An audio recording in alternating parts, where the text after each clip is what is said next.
Joining us now is Okpe with stories trending around the world today. Good morning, Oji. How are you? Good morning, Leila. I love your braids. Oh, thank you. Yes. Wait, did you have it yesterday? Yeah, I've had my braids since Monday. Why do you look different? Because they're nice and fresh and new. Right. I redid them. Oh, and they're tied up. Yeah, they're tied up as well. That's why. I don't want to make a comment. Doctor. Yeah, I think we've had enough comments this morning. Good morning, Dr. Abati. Good morning. I'm not even waving to you. Yesterday, you what is the word? Shade? I was trying to give you a high five, and you're like, no. No. Would you give me a high five advisory? now? You know, Why are we we don't shake anymore. Oji, with the second case of coronavirus I'm so confirmed. sad. No more high fives. No, let's not do that. Smile and wave, smile and wave. Good morning. We've got to set a good example. Good morning, Tundun. How are you? Okay, let's set a good example, no more. Well, good morning to you, viewers. We begin what's trending today in the UK. As yesterday marked Commonwealth Day, the royals gathered at the Westminster Abbey to celebrate the special day. Prince Harry and Meghan Markle were in attendance in what appeared to be their final official appearance as senior royals. Among the guests also in attendance was British-Nigerian heavyweight boxing champion Anthony Joshua, who caused a viral excitement when he gave a speech about what Commonwealth meant to him and roused the crowd as he talked about his Nigerian heritage. Let's take a look. Well, people like myself, as well as some of the other stellar names I've already mentioned, will be perfectly placed to assist with the re-engagement with the Commonwealth and act as ambassadors for the two cultures and countries we represent. It will enable enormous potential of the Commonwealth's 1.4 billion young people to transform our world for the better. In the same way boxing gave me the opportunity and framework to become Olympic champion, Commonwealth champion, and now into heavyweight champion of the world. But I asked myself, what does the Commonwealth really mean? The second part of that word is key for me. A united common future could create opportunities for our Commonwealth cousins, whether they're growing up in Nigeria, Australia, Bangladesh, or Jamaica, or right here in Britain. So, here's to fish and chips and a goosey soup and pounded jam, to the UK and Nigeria, and to the children of the Commonwealth. Thank you very much for listening. Fantastic, right? I mean, that a goosey soup. I was so excited. That made me hungry. Nigerians love the speech, but for me, the person who would have appreciated that speech the most is the Queen herself. Yes. Because the Commonwealth is becoming obsolete, utterly irrelevant.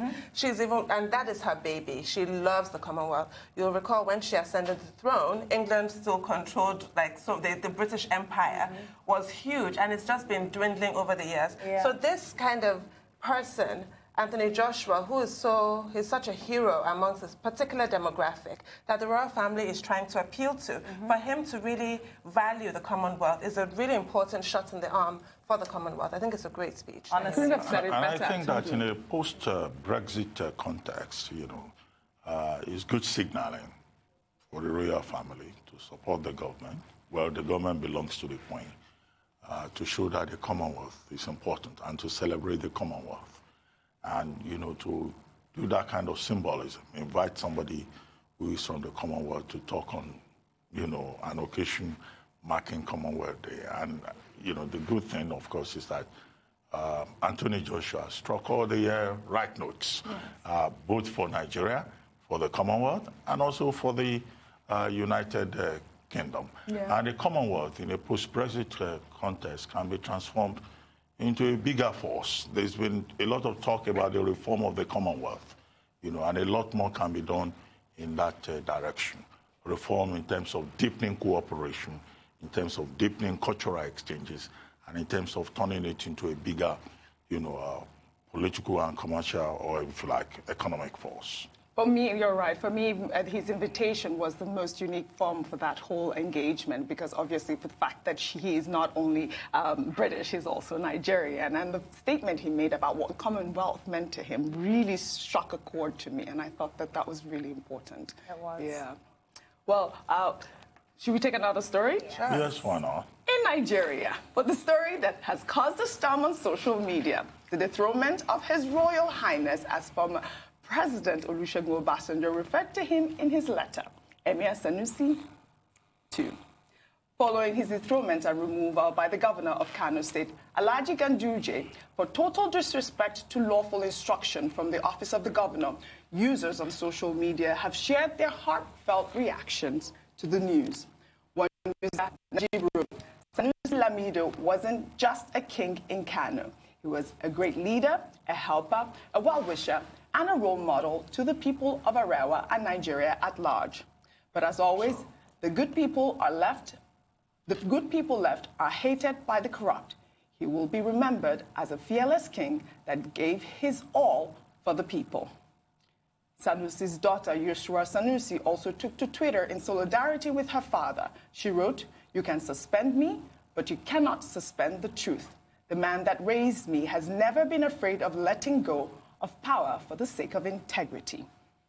Another user, Bolma Bakati, shared a video from the BBC of a woman grieving from Sanusi's dethronement. He wrote, "This old woman is weeping over the removal of EmirSanusi because she said he feeds her and her 10 orphans.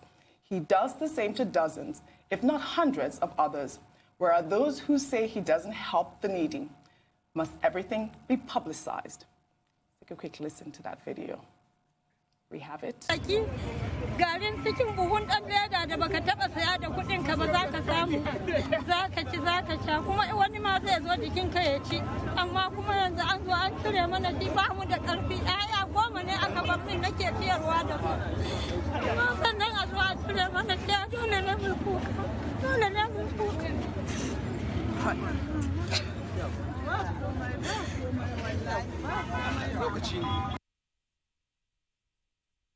Quite a moving video. I was so emotional when I saw that. I'm really moved by her. Yes. Well, a video of an interview the late governor of Kano State, Alhaji Muhammadu Abubakarimi, gave to NTA in 1982 about the former Emir of Kano, Adebayo, resurfaced online and has gone viral. Let's take a quick listen to that video before we talk.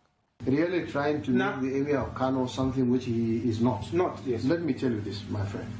I will advise you to stop talking about this Emir of Kano. The way you press people and the way our political opponents want to regard the Emir, that is not the way we regard the Emir. As far as we are concerned, we the elected government of Kano State, as far as we are concerned, as far as I, the governor of Kano State, is concerned, the Emir of Kano is nothing but a public officer. I read in the paper that somebody said, I said he's a civil servant. I never said so. I didn't say he's a civil servant. He's not a civil servant. He's a public officer who is holding a public office and who is being paid from public funds and whose appointment is at the pleasure of the governor of the state and who can be dismissed, removed, interdicted, suspended if he commits an offense. And there is nothing absolutely unique about Adebayo, Emir of Kano. He is equal to any one of my 8 emirs.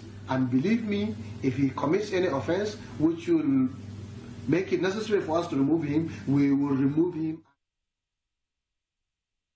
Well, this has caused up a stir on social media. Dr. Bati, I saw you taking notes. I'd like for you to share what you think about that. Yes, you know, earlier on we had a consensus here, you know, that this is all basically about power politics, about conflict between traditional authority and those who call themselves constituted authority, namely the government.